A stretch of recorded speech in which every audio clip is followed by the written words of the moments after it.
ورحمة الله وبركاته. نحمده ونصلي على رسوله الكريم. أما بعد، بسم الله الرحمن الرحيم. اقرأ باسم ربك الذي خلق، خلق الإنسان من علق. اقرأ وربك الأكرم الذي علم بالقلم، علم الإنسان ما لم يعلم. صدق اللہ العظیم. اسٹیج پر جلوہ افروز لائق صدر احترام علماء اکرام، قصبہ فریحہ کے بزرگوں، نوجوانوں اور میرے طالب علم ساتھیوں، میرا خطاب عموماً تمام حاضرین کے لیے ہوگا، لیکن خاص طور سے میرا روح سخن وہ لوگ ہیں جن کے سینوں میں علم کی مایا ہے، علم کی دولت ہے، علم کا دھن ہے. اللہ کا فضل و کرم ہے کہ اس نے ہمیں اس فرش زمین اور اس آسمانی چھت کے سائے میں رہ کر اس ناچیز اور میرے تمام ساتھیوں کو قرآن کی دولت سے سرفراز فرمایا، جس کا شکر کسی طرح ادا نہیں ہو سکتا.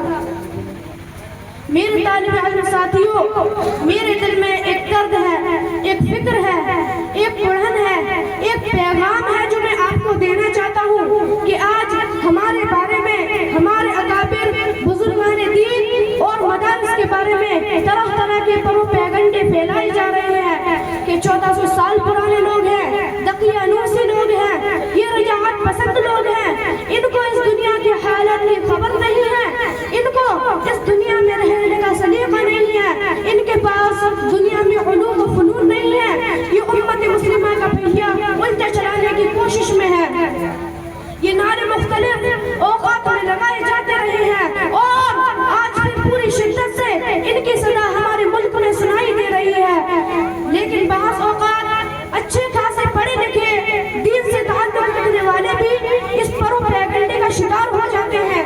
اور یاد رکھیے، بات صرف یہاں تک محدود نہیں بلکہ دیکھا تو یہ گیا ہے کہ جب بچے میں کچھ دینی شعور آ جاتا ہے اور وہ ایک مضبوط اور پختہ ارادے سے آگے بڑھتا جاتا ہے تو لعن کی بوچھار شروع ہو جاتی ہے. اور یہ طعنے دینے والے غیر نہیں بلکہ اس کے گھر، خاندان، رشتہ دار، عزیز و اقارب سے ہوا کرتے ہیں کہ بچے کو کہاں مدرسے میں لگا دیا، اپنی روزی روٹی کا بھی انتظام نہیں کر سکتا، اس کو کوئی ہنر سکھانا چاہیے تھا، لوہار کا کام سکھا دیتے، بڑھائی کا کام سکھا دیتے، کچھ ایسے صنعتی کام سکھا دیتے کہ یہ اپنی روزی روٹی کما سکتے.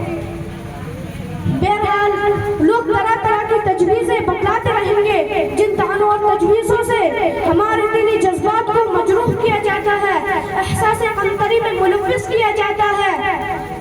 میرے طالب علم ساتھیوں، آپ یہ طعنے برداشت کر لینا.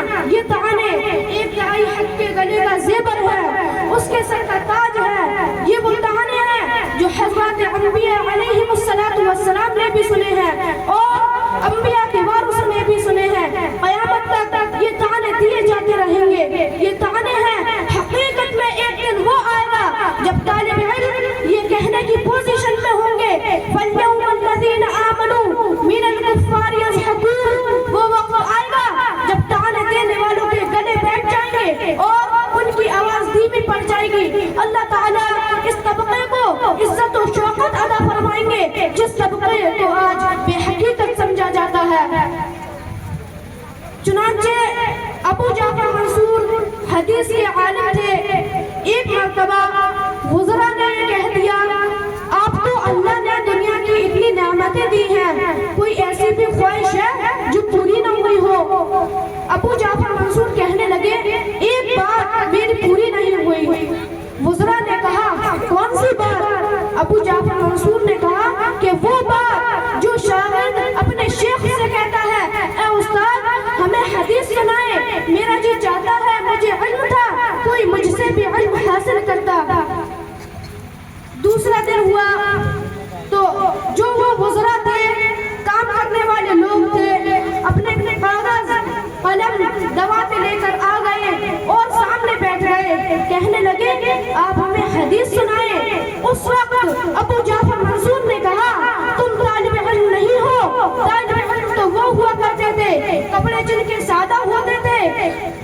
چہرے جن کے گرد آلود ہوتے تھے، بال ان کے بڑے ہوتے تھے، ان کے پاؤں اور ایڑیوں کا گوشت پھٹا ہوا ہوتا تھا، دنیا کی خاک چھانتے تھے، علم حدیث حاصل کرنے کے لیے کبھی حجاز جاتے تھے، حدیث لینے کے لیے کبھی عراق جاتے تھے، حدیث لینے کے لیے کبھی شام جاتے تھے، کبھی یمن جاتے تھے، حدیث کی نقل کرنے والے وہ لوگ ہوا کرتے تھے جنہوں نے دنیا کی مشقتیں تو اٹھائی مگر نبی علیہ السلام کی احادیث کو جمع کیا، سینے سے لگایا۔